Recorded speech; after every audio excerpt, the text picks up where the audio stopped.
What's up, guys? This is St0p, bringing you another audio for WCReplays.com. I guess the first goal is obviously to help you improve your Blademaster mirror. Mine was pretty bad.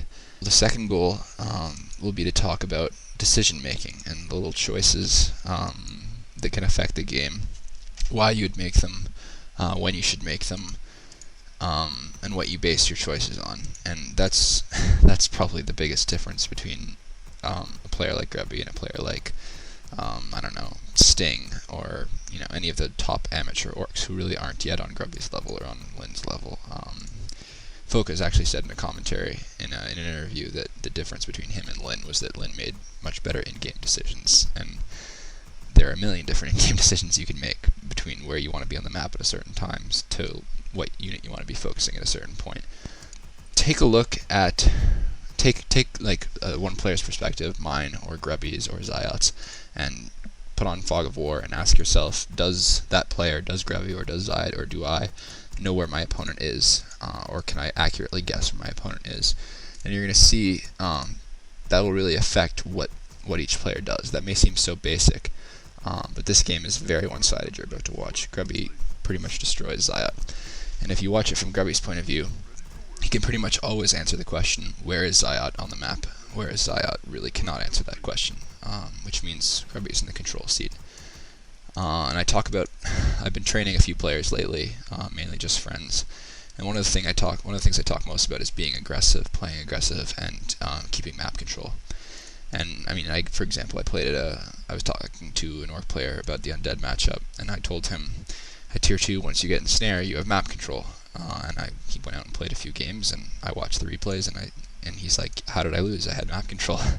And basically, he did have map control in the sense that his army was superior, but he wasn't fighting, he was creeping. And so if you give up the map control by creeping, or by not being in a certain part of the map, even just creeping passively, creeping on your side of the map, then you don't really have map control, and you've basically thrown the advantage out.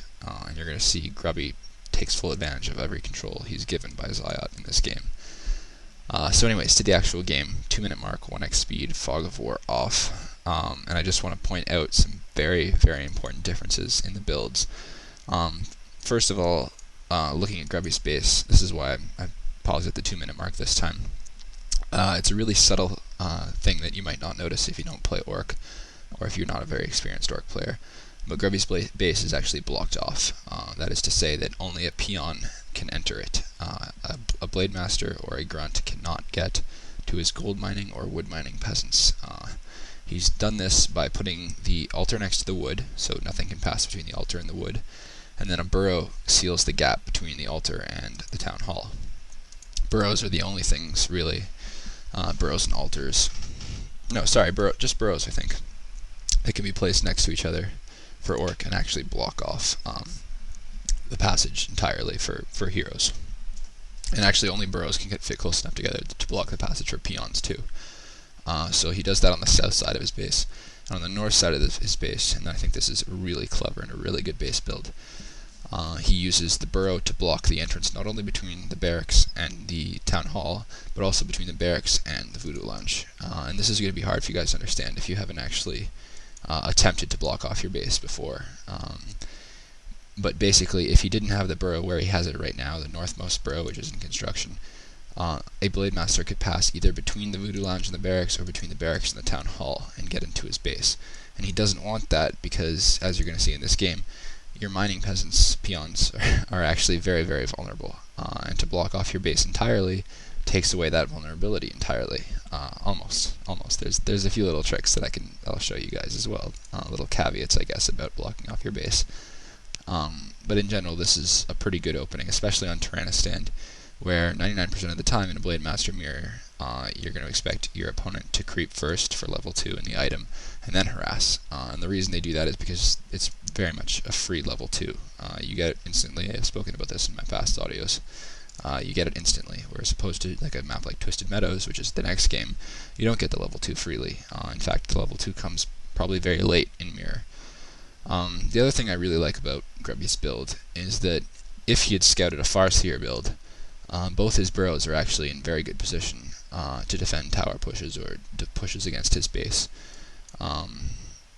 Which is, I mean, something to be aware of. His build's adaptable to the point that if there was a Farseer instead of a Blademaster, and if he was expecting a tier 2 tower push, his build is still useful for that. And he can also, as you're going to see later on, he can chop trees to open up his base once again. The other important difference, and I think this is at the 2-minute mark of the game, if you could get into Grubby's head when he was playing it, I think you're going to notice, I think you would see what he's thinking right now, is that if you look at his scout peon, he's noticed Zayat has chosen not to block off his base, and I really think that's going to affect Grubby's game plan the second he scouts that. Zayat has not scouted, so he doesn't know that Grubby's base is blocked off. He doesn't even know that Grubby's going Blademaster, but he can pretty much assume that, especially at this level of play. On ladder, I wouldn't make that assumption, because a lot of people still use Farseer, but regardless, Zayat does not know that Grubby's base is blocked off, and Grubby does know that Zayat's isn't. So you're going to see that's going to affect Grubby's play, in that he's going to instantly go for the harass after he gets level 2. So anyways, enough talking. Let's get the game unpaused in 3, 2, 1, unpause. So the Blademaster is both coming out at the same time. Interestingly, I think neither of them choose to sell their one thing I do now in Mirror is I win walk once I get my hero out. I sell my port and I buy a circlet. The lower your level of play, the less I'd recommend you doing that, because you'll find yourself in situations where the town portal will be very useful. But the higher your level of play, you can pretty much avoid situations where you need the town portal. And actually, as far as that topic of selling your town portal goes, it's actually been really good training for me, I think, in that I've taken less stupid risks once I sell the town portal, because I'm aware of how dangerous it is for me to do that. If I, for example, harass human at tier 2 when their Mountain King's about to come up, or harass with no mana in any race, versus any race, it's just made me a better, more safe player, and I can still take risks early on, especially because I have the circlet and the extra life and armor and mana regen and health regen and all that. So that's me personally. I like doing it. The pros do it, certainly. This is an older game. I'm pretty sure in a newer game you would have seen them both sell their ports. But it's something that people have asked me about, and I just wanted to address that. Anyways, big difference already. Grubby heading straight for Zayat's base. Again, like I said, he scouted the open base, and he knows that's a vulnerability on Zayat's part. Zayat, on the other hand, chooses to creep, which is not a bad decision, and actually it has its own merits, but it's very risky when you haven't blocked your base. I'd also like to point out Zayat's building a very early third burrow, and that's partly because he doesn't blocked off his base. He knows that Grubby can always kill the third burrow as it's constructing if he builds it earlier than he did. And in fact, even though he built it early, it's going to die. It's going to cost him resources.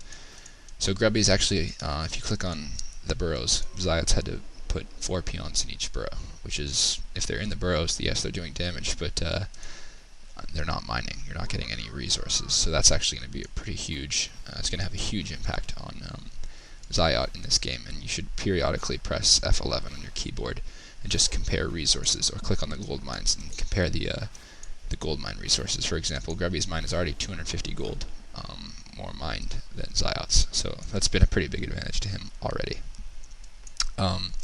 True though that Zayat's creeping, and that's, I mean, if you're not going to defend the harass, which personally I would have chosen to do, you definitely should be creeping for level 3 and hard. Creeping very hard, which is what Zayat's done. He gets level 3 before Grubby.